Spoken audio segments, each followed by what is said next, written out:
Hi there, welcome to the first episode of Views from the Man Cave.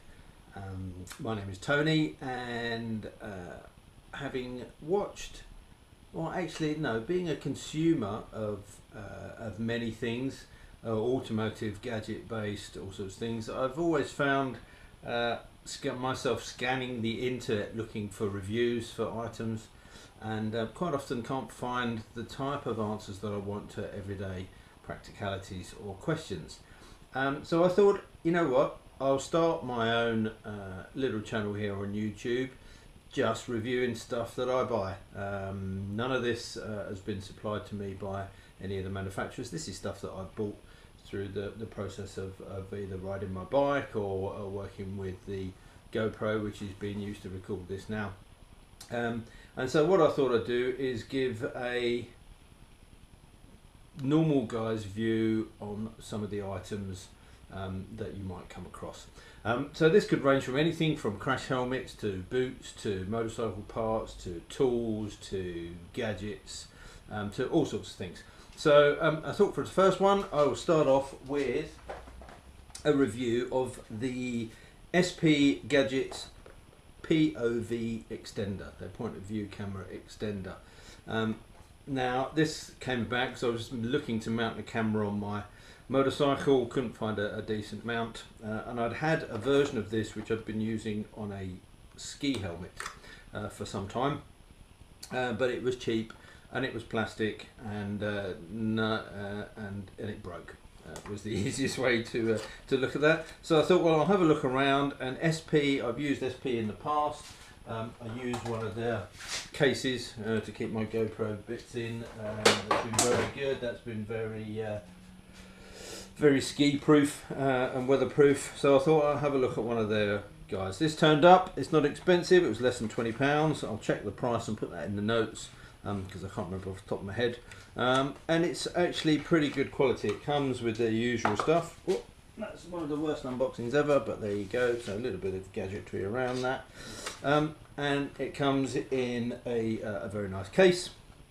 The thing I liked about this is a nice lightweight aluminium arm, extendable arm, and it's got, I don't know if anybody here has problems with the Heroes where you lose the little nut off of the end of the connector.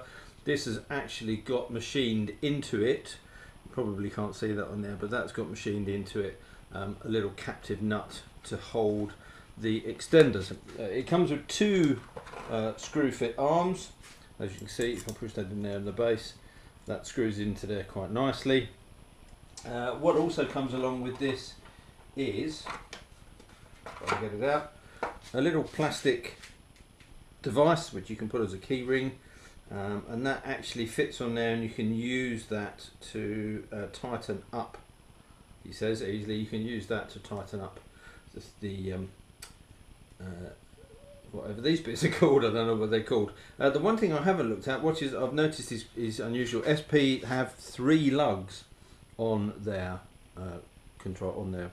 tighteners, and this, I'll have to find a name for whatever those are, and this obviously fits on that. However, the standard GoPro mounts, which I don't know if I have one here, the standard GoPro mounts come with, I've got one on the camera here, with 4 prongs, and so that doesn't fit on there.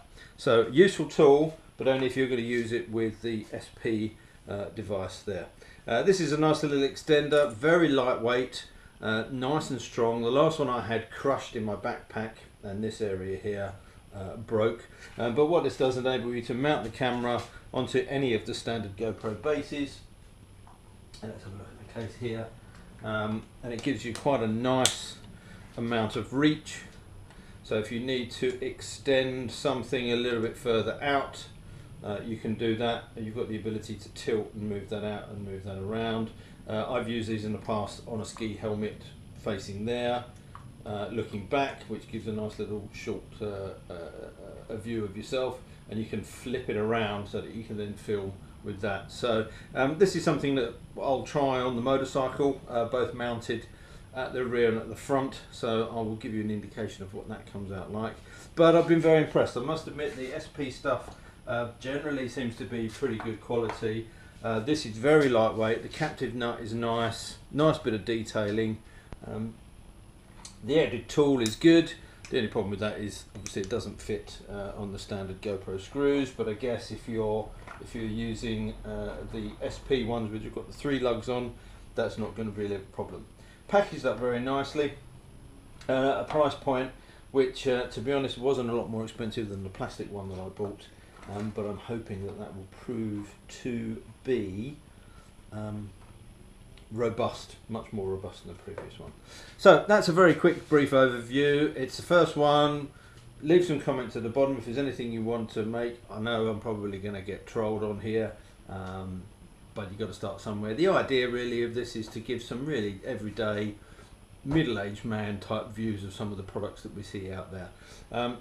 I'll do a few more as we go through. I've got a helmet review. I've been very impressed with the new crash helmet that I've bought, so I will probably do that next. But thanks for watching.